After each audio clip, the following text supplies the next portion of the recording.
नमस्कार दोस्तों, उतान टाइम्स में आपका स्वागत है। आज फिर एक नए आंकड़े के साथ आपके साथ प्रवीण कुमार यह बताने जा रहा है कि आज जो शिक्षा का स्तर है हमारे देश में, मैं 2011 की आंकड़ा को मैं सिर्फ बताऊंगा आज, जबकि हम 2021 में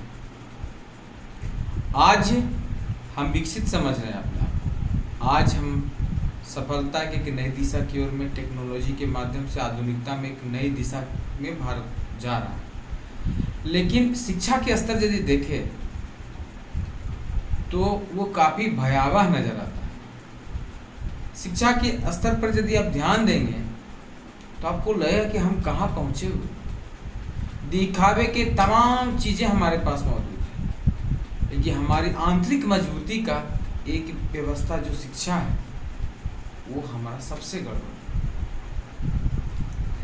आज हमारे देश के कई बच्चे वंचित हैं। करोड़ों बच्चे जो प्रारंभिक शिक्षा उस समय नहीं जा पा रहे थे, तो आज तो समझो कि सारे शिक्षा की सिस्टम बंद हो चुके हैं। आज शिक्षा का स्तर क्या होगा? यदि आज का वर्तमान कोई आंकड़ा निकाले तो पता चलेगा कि 85% बच्चे जो हैं स्कूल से वंचित हैं।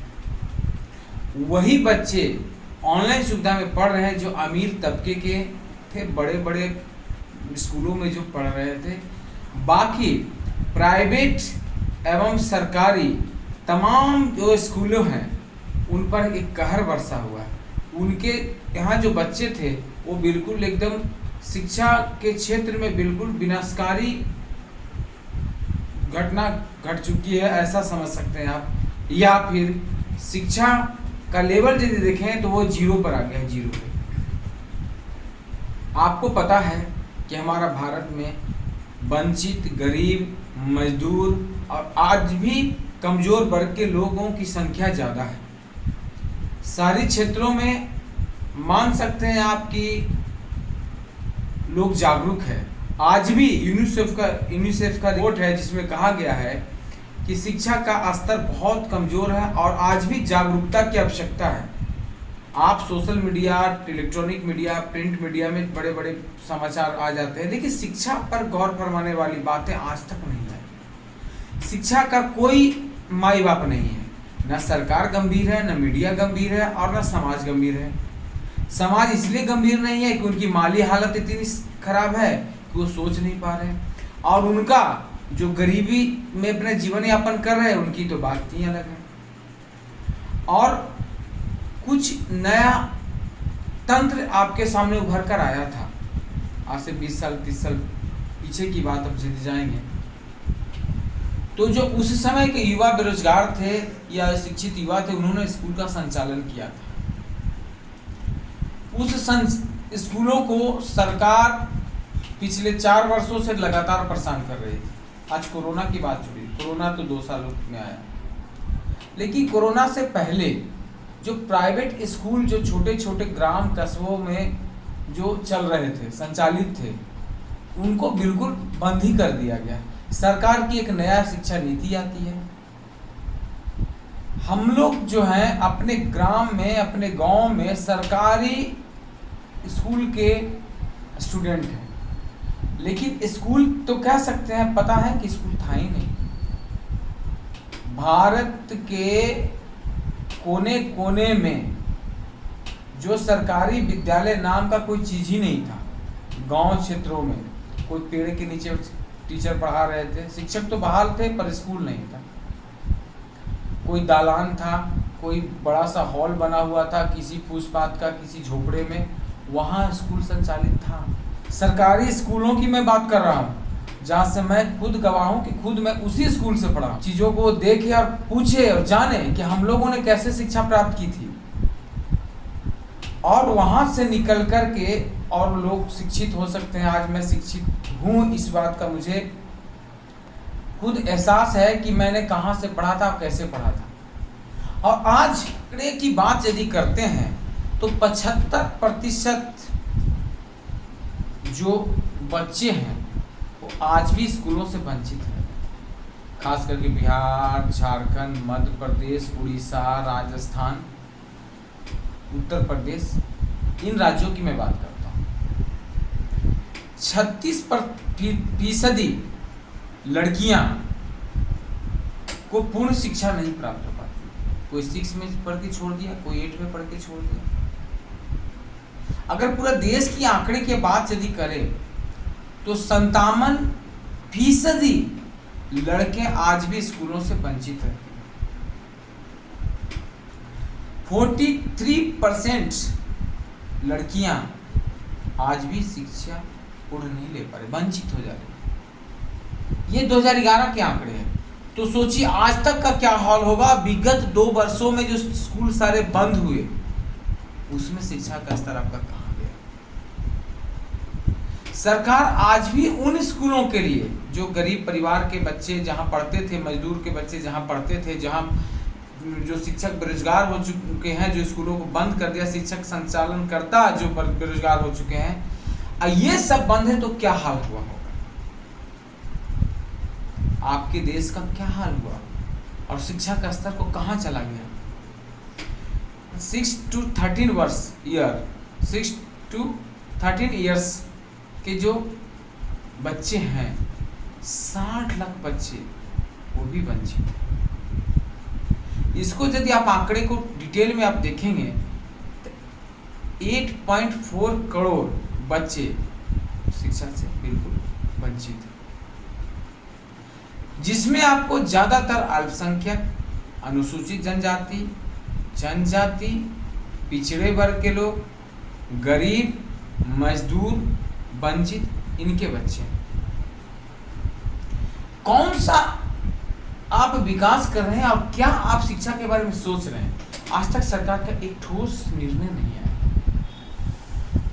जो स्कूल संचालित थे, जो आम गांव कस्बों में जो व्याप्त स्कूल थे, उनको बंद क्यों किया गया। उन पर नई नीति, 5 कमरे में अगर 50 बच्चे पढ़े तो 50 बच्चों का तो विकास हो रहा था शिक्षा का।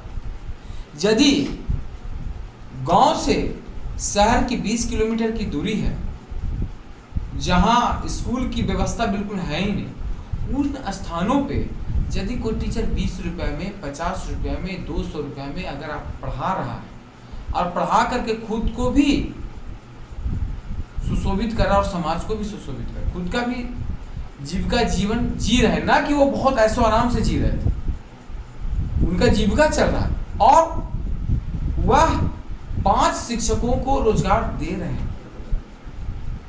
साथ ही यदि स्कूल और थोड़ी बड़ी होती है, बड़ी करकट का स्कूल का है, यदि आप बात करते हैं कि नई दुनिया का नया तरीका का आधुनिकता का, तो आप सोचिए विगत 10 वर्षों पिछले का, आज भी कई ऐसे ग्राम होंगे, गांव होंगे या पिछड़ जगह होगा जहां भी शिक्षा का स्तर या शिक्षा का कोई संसाधन नहीं होगा। रही बात सरकारी व्यवस्था का, तो आप आज कर रहे, कल नहीं था। कल उसी स्कूल से सारे बच्चे पढ़ करके आगे निकले हैं। आज जो नेता हैं, आज कई लोग IAS होंगे, आज कई लोग बड़े डॉक्टर इंजीनियर हो, जो वैसे ही स्कूलों से पढ़ के निकले। आपके यहाँ आंकड़े पता चला जाए तो हम इस बात को देखते हैं तो बड़ा तकलीफ होता है।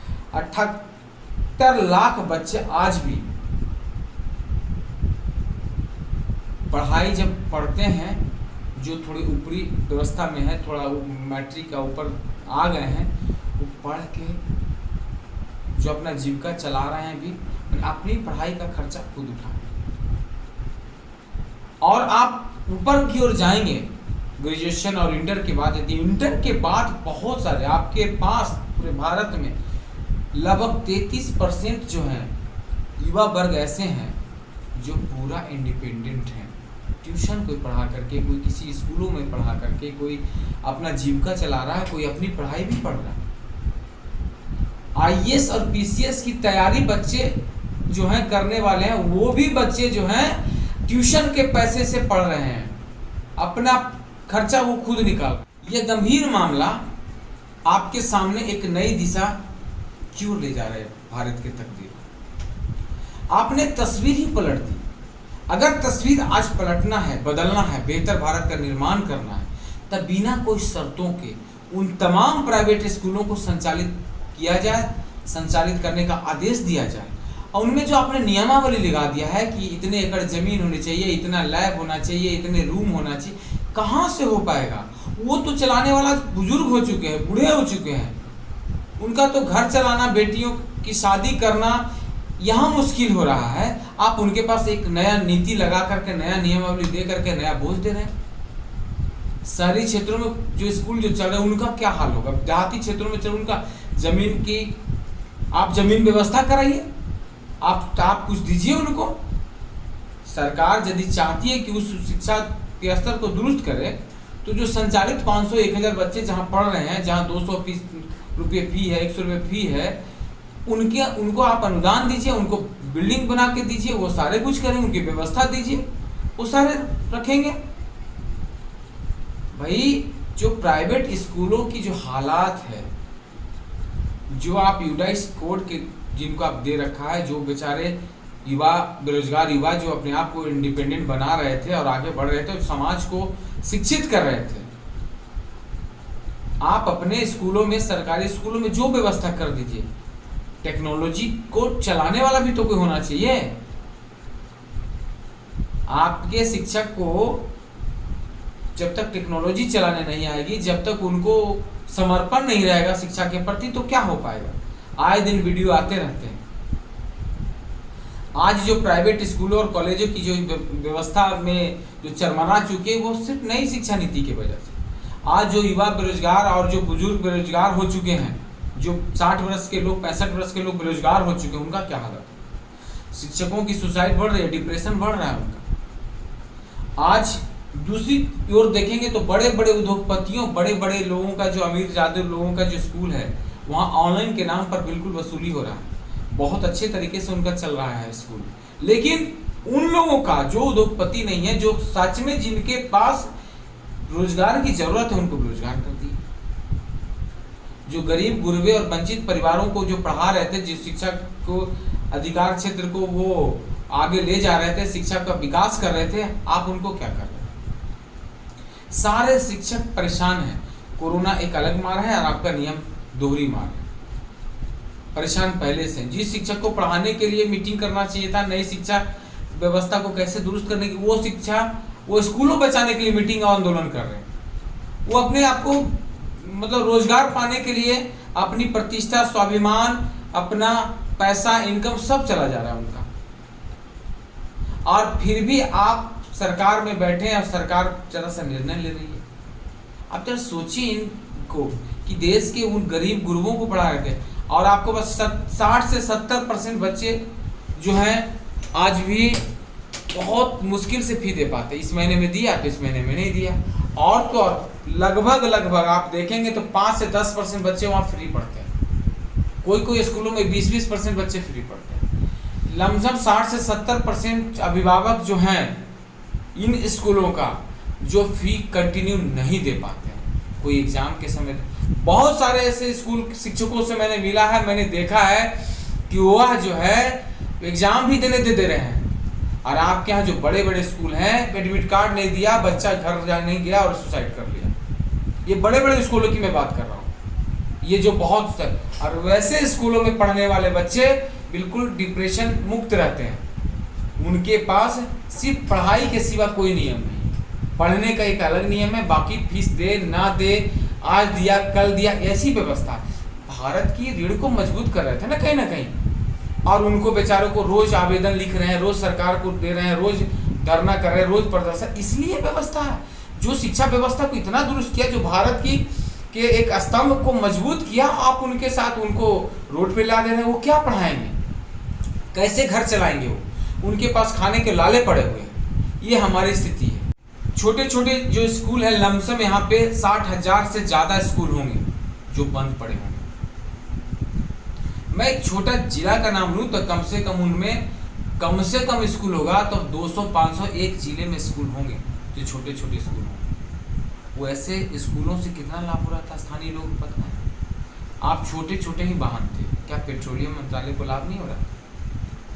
आप जोड़ लीजिए कि कम से कम 10,000 वाहन चलते होंगे छोटे छोटे। उतना लीटर, 1 लीटर भी एक स्कूलों में डेली खर्च है, तो सोच लीजिए कितना ये सरकार की इकोनॉमी में उनका क्या प्रभाव पड़ रहा था।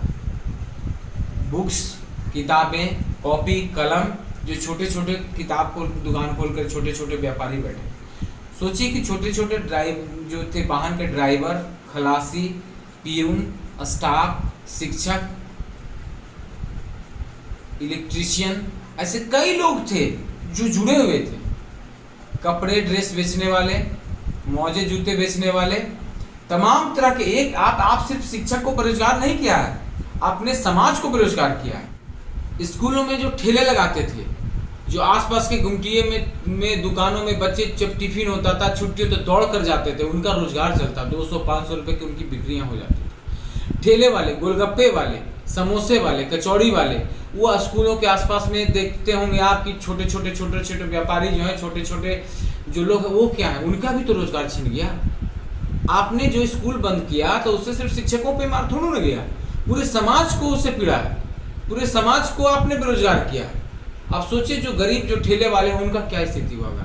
और अभी तो गंभीरता से सरकार को लेने की आवश्यकता है कि कोरोना, पहले आपने नियम लगाया तो लगाया नहीं, कि कोरोना को माली हालत देखते हुए जो पूरे देश की स्थिति है, कम से कम इसको देखते हुए दया दृष्टि दिखाइए और समाज में एक नई जान और एक ऊर्जा आ जाएगी।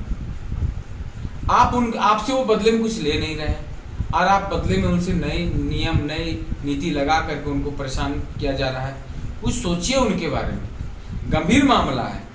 ऐसी मामला से हम उलझे हुए हैं और हमें कहीं न कहीं एक नई व्यवस्था, नई दिशा की ओर उन शिक्षक परिवारों के लिए, उन शिक्षकों के लिए, उन स्कूल वालों के लिए जिन्होंने हमारे बच्चों के, गरीबों के बच्चों के, मजदूरों के बच्चों के, स्थानीय इन स्कूलों में जानते हैं कैसे कैसे बच्चे पढ़ते हैं। वैसे बच्चे पढ़ रहे हैं जो स्कूल नहीं जा रहे थे। किसी तरह शिक्षकगण जो है किसी तरह से मोटिवेट करके, उनको शिक्षा के लिए लालच दे करके, बिल्कुल कम पैसे में पढ़ाने का कमिटमेंट कर करके, और जिनके 3-3, 4-4 बच्चे पढ़ते, पता चलता 2 बच्चे का बिल्कुल फी ही नहीं देते। ऐसे करके उस शिक्षा को मजबूत करें, देश को मजबूत करें। और हम कहीं ना कहीं ऐसे नियम ला करके हम तमाम शिक्षकों का जो दर्द, दिलों में दर्द दे रहे हैं। जय हिंद, जय भारत।